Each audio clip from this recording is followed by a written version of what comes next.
random junk from the archives.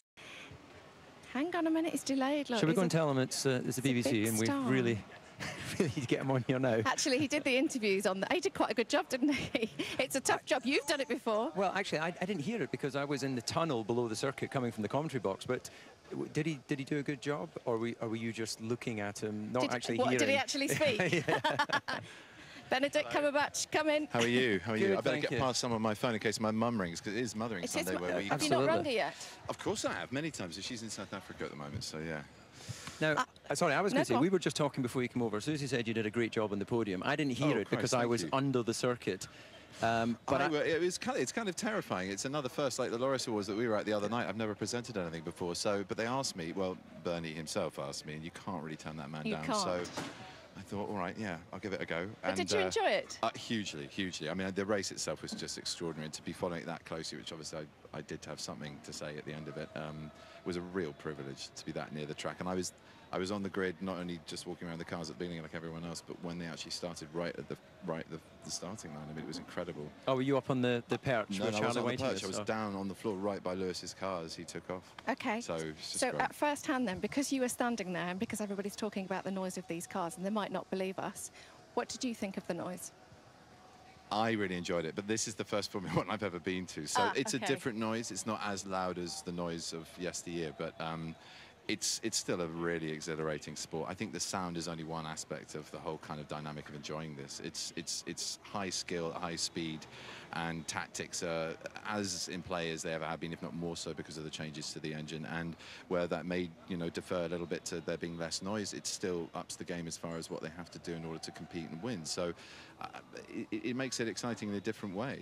Are you interested in the technology? Is that one of your things? I mean, we sort of think that you're Sherlock Holmes, of course, and that you deduced already who was going to win before the race started. Massive blind spots. So it's a good analogy for anything to do with racing blind spots. But no, I genuinely just sort of tried very hard to cram in as much as possible as I could yesterday, because it's as new to me as it is to everyone watching this year. So would you come back? Absolutely, yeah. It's a real thrill to be here. Don't say that. We should be fearful for our jobs if he comes back. Not at well, all. I was surprised when I saw you saw yourself on the television monitor and you waved at the camera. It was like you'd never seen yourself on TV before. If you'd said, hello, Mum, I would understand. Yeah, but you know what this is like? I didn't see myself on television. I sort of was waving to the however many strong crowd were below, going, woo! It was the live aspect of it that I was waving at, rather than, you're cooler and much more sort of sober and professional than I am, so that's... not at all, that was not my point. I don't think I'm going to steal your day job. Do you watch any of your work, actually? Are you one of these actors who doesn't want to watch it? You know you've delivered and that's it? Or no,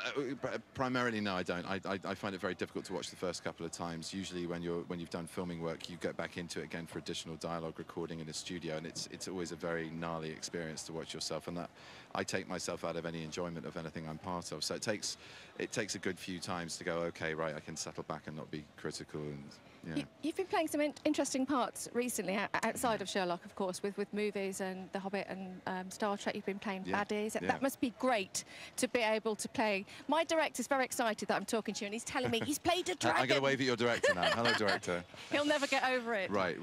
But I have played a dragon. This is very true. It must be wonderful, mustn't it, to have this this spread of different characters to play for an actor? It's what we've been trying to aim for, myself and the brilliant team that I have working with me, my agents and everybody else that I've been lucky enough to work with. So, yeah, I like to keep myself amused by doing different things and hopefully keep audiences and punters guessing. So, yeah, as much as I can vary it, I do try to do that. So, thank you very much, director, for pointing that out. But it's not just Sherlock. It obviously takes an enormous amount of hard work to find yourself in that situation. Yeah, it does.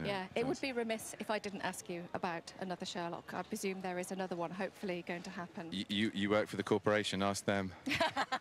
I feel that I'm in the way here, actually. Maybe you should stand in the middle. David, sorry, I forgot you go were closer to Susie. Right, I was just standing. And I'll just, okay, there we go. Enjoy the weather. Oh, stop. He's feeling left out. I feel sorry about him. Am I going to have to do this? No, not at all. I think Susie should, get closer to you. What is this? Right, so you're going to come back to another Formula One race. I'd love to. That's a good thing. I mean, schedule permitting. This is what was great about this was, and I'm not just telling to you because you feel left out, but we did this amazing thing the other night, the Laureus Sports Awards, which are fantastic, not in themselves for celebrating the best of sport that year and the best of sports men and women, but also for promoting this message about youth culture and the engagement of sport, which the Laureus Foundation do fantastic year-round work for. So I came here primarily for that, and they said, would you like to see the Malaysian Grand Prix at the weekend? I went, yes, I would, and I was available. So, I mean, that's what brought me here. It's sheer accident and timing, but as much as the future scheduling will permit, I'd love to come and see another race or two. I've really had a great day. Excellent, excellent. Well, we've got another little job for you before you go away. I'd like you to just look into that camera over there and lead to an interview with Romain Grosjean and Lee Mackenzie. Romain Grosjean? Romain Grosjean. A very good accent. And? Lee Mackenzie. You can do that in a Scottish accent if you want. Okay. No. Romain Grosjean and Lee Mackenzie. That's terrible. I'll never get work as a Scotsman, but you're about to watch their interview. Have a great time doing that. Here's your P45, Benedict. Nice work. Thank you very much.